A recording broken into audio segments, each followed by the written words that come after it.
Olá, seja bem-vindo, seja bem-vinda. Sejam todos muito bem-vindos a mais uma edição do Estação Saúde. Hoje a gente vai conversar um pouco sobre a saúde mental, mais especificamente sobre o transtorno do estresse pós-traumático. Será que você já passou por uma experiência assim? Sabe, quando a gente vê um acidente ou um assalto ou mesmo sofre uma violência, passa por um momento de má notícia, por uma doença. Recentemente agora a gente passou pela Covid. Quanto medo, quantas mortes, quanto sofrimento. E às vezes esse medo, essa tristeza se demora para ir embora, a gente não consegue lidar muito com isso, desperta alguns fantasmas. É sobre esse viver preso nesse momento ruim que a gente vai conversar hoje um pouco. E a nossa viagem vai ser conduzida por uma jovem, mas que tem bastante experiência nesse assunto. Ela é psicóloga e atua no Hospital das Clínicas da Faculdade de Medicina de Botucatu. Seja bem-vinda ao Estação Saúde, Audrey Assis. Você que trabalha especificamente numa das áreas suas de atuação lá, no atendimento de pessoas, de mulheres vítimas de violência doméstica, violência sexual. Então, apesar de, como eu falei, você ser jovem, já tem uma experiência muito nessa área, de tratar a dor que fica depois de uma violência ou depois de um susto, depois de um acidente. Então, para a gente começar assim esse nosso bate-papo, eu queria que você começasse dando assim o conceito mesmo, o que é o estresse pós-traumático, Ele é só, como eu falei, um medo, um susto, um sofrimento, ou ele tem características muito específicas que a gente pode identificar? Bom, é um prazer estar aqui falando de saúde mental, algo que é tão importante e que a gente precisa cuidar e estar atento. O estresse pós-traumático, ele tem sim características específicas. Ele é considerado, ele está dentro do que a gente chama transtornos de ansiedade. Então a gente entende que a ansiedade é um fator importante na caracterização desse quadro.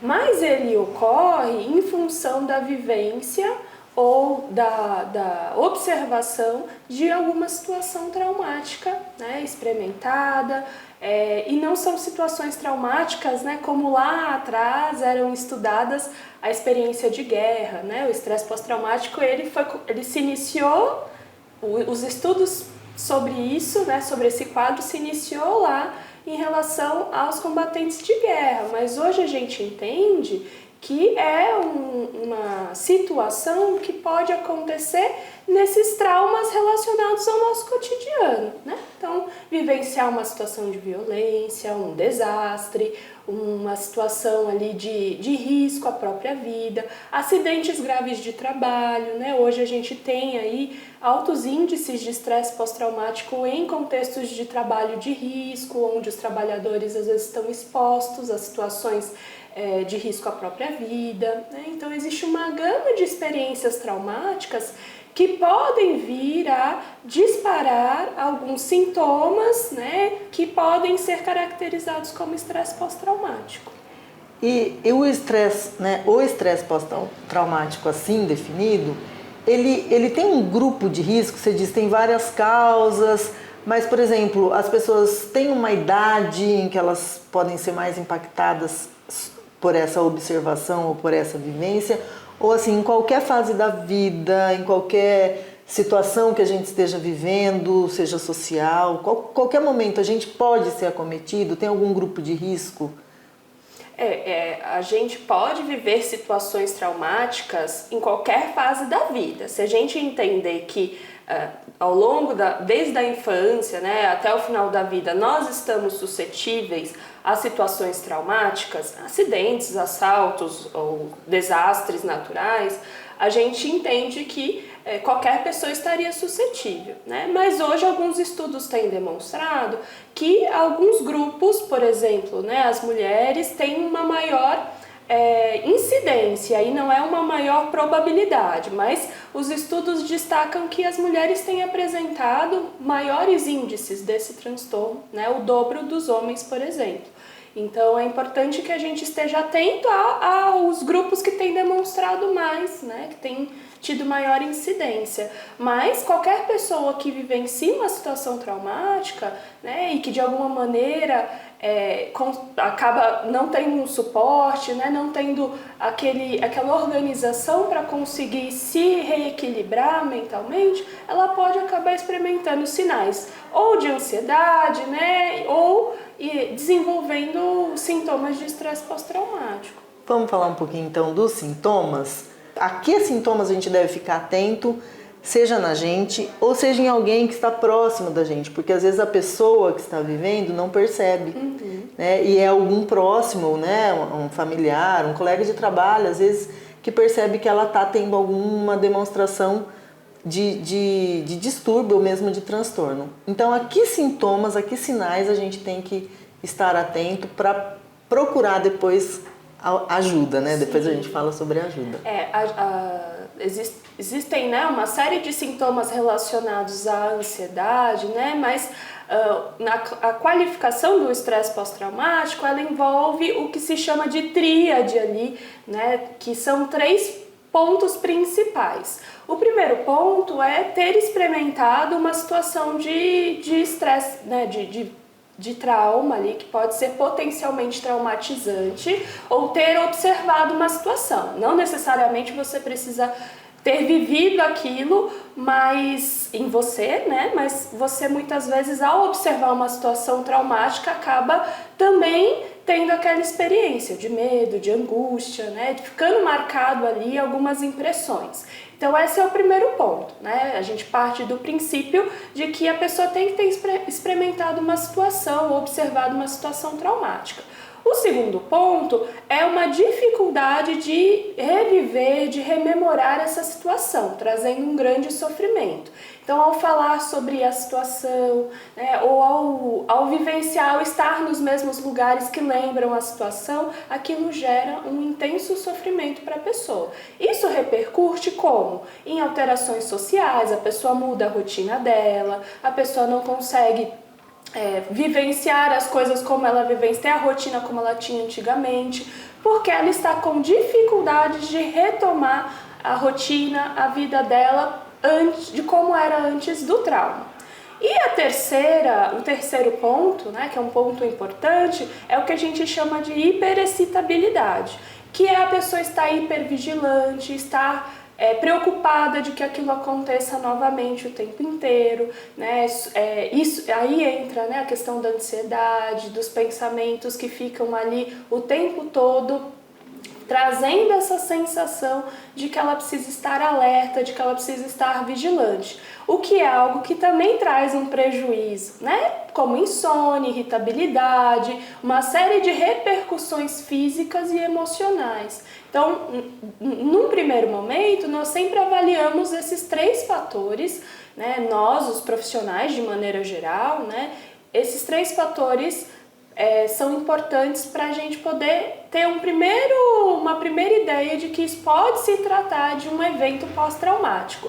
Esses sintomas, de acordo com os manuais de classificação de doença, eles precisam estar presentes por pelo menos 4 semanas após o evento traumático. Por quê? Porque é comum que a gente vivenciar uma situação de trauma, uma situação de violência, que a gente fique em um primeiro momento angustiado, tendo reações emocionais. Então, para a gente não patologizar todas as reações emocionais que vêm a partir de uma situação ruim que a gente pode viver, se esperam algumas semanas, e se esses sintomas não passam em algumas semanas, a gente começa a entender que aquilo trata-se de algum transtorno de estresse pós-traumático.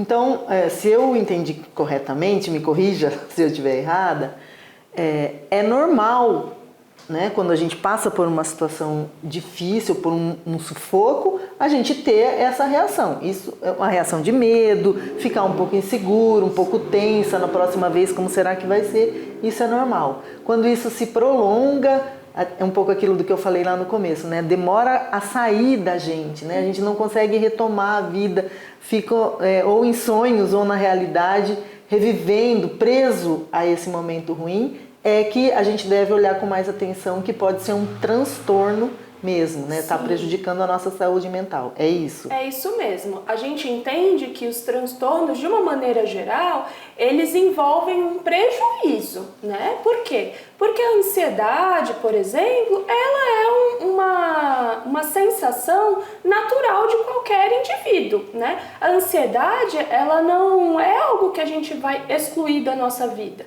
porque ela é um fator quase que fisiológico, ela ajuda a gente a se defender, a se proteger, né? A ansiedade é um medo que faz com que a gente pense nos riscos e benefícios das coisas que a gente vai viver.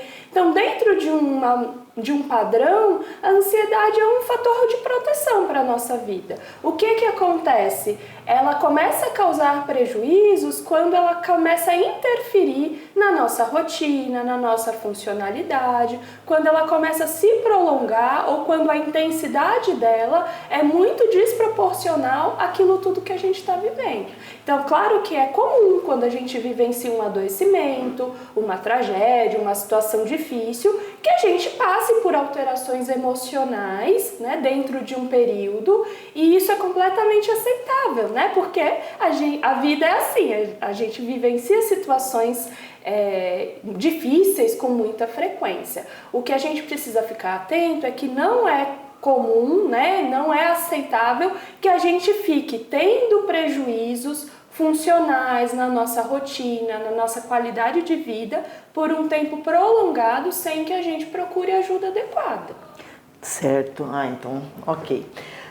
Audrey, a gente falou um pouquinho, né, sobre a incidência maior, nos casos maiores em mulheres. E você trabalha exatamente nessa área, aqui no Hospital das Clínicas, no atendimento a mulheres vítimas de violência. Uma violência física ou mesmo uma violência psicológica, sexual, ela deixa marcas para a vida toda. A gente sempre escuta as pessoas falando esse relato, né? Ela supera, mas a cicatriz fica. Como é que é feito esse acolhimento, né? Aqui no nosso serviço, eu acredito que você pode falar das mulheres, mas em Botucatu também a gente tem outros serviços que acolhem vítimas de outros tipos de violência. Sim. Como é que é feito esse acolhimento? Com o que vocês se preocupam nesse primeiro momento para tentar evitar tanto sofrimento posterior, né? Uhum. Pensando um pouco nesse nosso trabalho, né, em relação às vítimas de violência sexual e que a gente desenvolve lá enquanto equipe, o HC, né, um serviço portas abertas lá para esse tipo de atendimento, né? As mulheres de Botucatu e da região costumam procurar o nosso atendimento.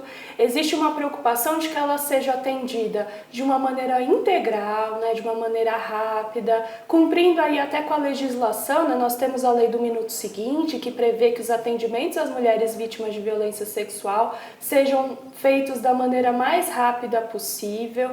Então, a proposta é que essa pessoa, essa mulher que foi vítima de uma violência sexual, por exemplo, ela possa ser integralmente atendida. Então são feitos atendimentos médicos, atendimentos do ponto de vista social e também, claro, o atendimento, o acolhimento psicológico, porque a gente entende, né, que há um efeito que precisa ser cuidado a partir dessa vivência de violência, né? Nem todas as mulheres vítimas de violência vão desenvolver, por exemplo, um transtorno de estresse pós-traumático, mas a gente entende que a violência é um fator muito prejudicial, né? Traz muitos impactos na vida de qualquer indivíduo, na vida de qualquer pessoa que vivencia. Então, o suporte emocional é um dos componentes importantes aí nesse processo. Depois de todo esse primeiro atendimento médico, de cuidados ali físicos, a gente tenta se dedicar um pouco aí por algum tempo nesse trabalho de acompanhamento emocional, buscando fortalecer essa pessoa que vivenciou uma violência, buscando ajudar essa pessoa a se reorganizar, né, após essa violência, Porque como você disse, né, a violência ela deixa uma marca, mas ela não precisa resumir a nossa história, né, que é o que eu costumo dizer para as mulheres que eu atendo. Apesar disso ter sido um ponto, né, na sua história, a gente precisa construir o que vem adiante. E é esse o trabalho que a gente tenta fazer junto, né, a partir de todo esse trabalho em equipe lá no HC.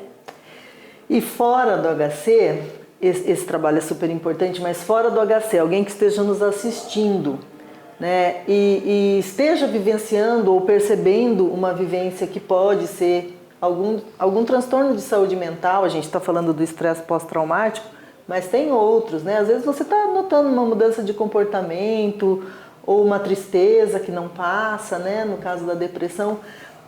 Quem que a pessoa procura? Quem que a gente deve procurar quando a gente tiver alguma suspeita de transtorno mental, né? De sofrimento na saúde mental? Que profissional que a gente procura? Quem que pode nos ajudar a dar o diagnóstico e depois a fazer o acompanhamento e o tratamento? Sim, eu acho que é importante a gente entender que a gente não precisa ter uma classificação, né, ter um diagnóstico de transtorno mental para procurar ajuda, né? Então, às vezes as pessoas têm um certo preconceito de falar, bom, eu não tô tão ruim assim, né? Eu posso dar conta sozinho, eu me viro sozinho. Na verdade, a gente não precisa estar tão ruim assim para procurar ajuda, para procurar um espaço, para ser acolhido, para tentar entender como aquilo que está difícil de ser vivenciado está nos afetando emocionalmente, né? Então, procurar ajuda não é estar muito ruim, né? Mas é poder se dar esse cuidado. É um sinal e é uma manifestação muito corajosa quando a gente se permite se dar um espaço para ouvir o que a gente tem a dizer, né? E pensando aí nos cuidados emocionais, né? A gente tem dentro do sistema público de saúde, dentro das UBSs, né, dentro dos serviços de saúde públicos, por exemplo, uma rede que pode acolher esse sofrimento, né? Além disso, existe toda uma rede secundária para casos mais complexos, como o CAPS, por exemplo, né? E também uma série de profissionais, por exemplo, os psicólogos, os psiquiatras, que estão capacitados para fazer uma avaliação, né? E não só avaliação para diagnosticar, mas principalmente para cuidar, né? Eu acho que mais do que ter um diagnóstico, a gente precisa cuidar daquilo que a gente está sentindo, né? Então, mais importante de tudo é que a gente se permita ser cuidado. Isso que você está falando é tão sábio, né? Porque a gente não precisa estar ruim, e isso em qualquer situação, saúde física, mas muito na saúde mental. Eu costumo dizer, né, para as pessoas que eu conheço, que a saúde mental não é a ideia de que a gente vai estar bem o tempo inteiro, né, de que então eu preciso estar bem o tempo todo, nada, né, me acontece, nada de ruim vai te acontecer. Não existe uma realidade assim, né? A saúde mental é nós termos recursos, ferramentas para que a gente lide com as coisas que não estão tão bem, né? Então, no momento que a vida tá legal, que as coisas estão funcionando, ótimo, e no momento que as coisas saírem um pouco do nosso equilíbrio, do nosso controle, que a gente tenha as ferramentas para poder lidar com aquela situação difícil e voltar para o nosso equilíbrio, né? Então, não se espera que em algum momento nós vamos viver uma vida sem problemas, sem situações, mas que a gente possa ter recursos e recursos mais diversos, né? Seja buscando uma ajuda profissional, né? seja tendo uma rede de apoio, seja podendo fazer atividades que nos tragam satisfação, né? Tendo hobbies positivos, que a gente possa desenvolver as nossas habilidades, né? Tendo condições, né? Porque a gente fala de saúde mental e aí a gente precisa falar também de condições sociais para que a gente tenha saúde mental. Então, a saúde mental é essa combinação muito ampla de fatores, né? E a capacidade da gente poder se reequilibrar quando as coisas saem do eixo. No caso do transtorno do estresse pós-traumático, a gente pode falar de cura se a gente fizer o tratamento, for buscar, né, ajuda. Como que é esse tratamento? A gente pode falar de cura ou ele vai ser controlado? A gente tem que tomar cuidado com os gatilhos, né? O tratamento, ele varia, né, pela intensidade dos sintomas e pelos prejuízos que esses sintomas causam. Então, essa avaliação de como é o tratamento, ela se dá caso a caso, né? E ela se dá, se a pessoa está com prejuízos muito intensos, ela pode precisar de um acompanhamento psiquiátrico, médico e também de um acompanhamento terapêutico. E algumas pessoas conseguem ali, né, a partir dos outros recursos terapêuticos, consegue evoluir para uma remissão de sintomas. Então não tem como a gente definir sem conhecer, né, o paciente, sem conhecer a pessoa, sem conhecer o que ela está vivendo, quais os sintomas que ela apresenta, não tem como definir antes, né, e o que vai ser o tratamento, né? O que a gente entende hoje, a gente não costuma falar de cura, né, para transtornos, mas a gente costuma falar de remissão de sintomas. Então a gente entende que é possível, a partir de uma proposta de tratamento, que aqueles sintomas sejam remitidos, né?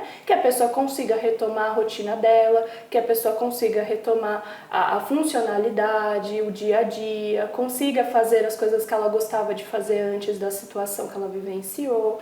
Então a gente entende que a remissão de sintomas é a possibilidade da pessoa retornar a um estado em que ela estava, ou mais próximo do estado que ela estava antes daquela situação traumática acontecer.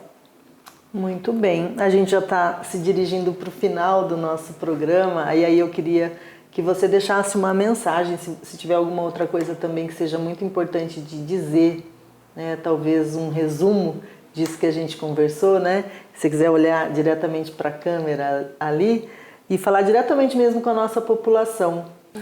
Eu agradeço o convite, né? E o que eu gostaria de dizer é que hoje a gente falou um pouco sobre estresse pós-traumático, mas ele é só um dos transtornos que são muito comuns, né, no nosso dia a dia. A ansiedade, a depressão, outras questões relacionadas à saúde mental, elas também são frequentes e é importante que a gente possa cuidar, né, que a gente possa ter um cuidado especial a essas questões, que podem trazer um prejuízo para o nosso dia a dia, para o modo como a gente se relaciona com as pessoas, com o nosso trabalho. Então a gente pode cuidar dessas questões para que a gente possa ter uma rotina mais saudável, uma rotina mais equilibrada, né? Então é importante que a gente possa olhar para a saúde mental com o mesmo cuidado que a gente costuma olhar para as outras áreas da nossa vida. Isso não é frescura, né? Isso não é uma situação que precisa ser colocada de lado. Na verdade, nós somos tudo isso, né? Nós somos o nosso corpo físico, mas também nós somos as nossas emoções. E as coisas precisam funcionar de um jeitinho equilibrado. Então, eu espero que essas informações elas tenham ficado, tenham sido positivas para que a gente tenha isso em mente, que a gente pode e deve ter a ajuda necessária para estar bem, né?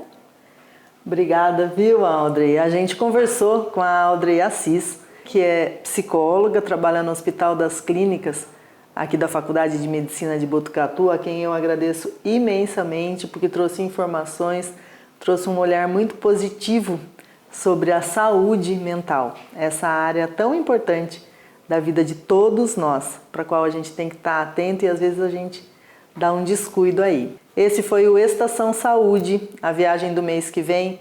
A gente não sabe ainda para onde é, você sabe, o destino pode ser o que você escolheu. Então, escreve para a gente, manda aí sua sugestão e a gente se encontra aqui em qualquer momento na programação da TV Câmara. Até a próxima!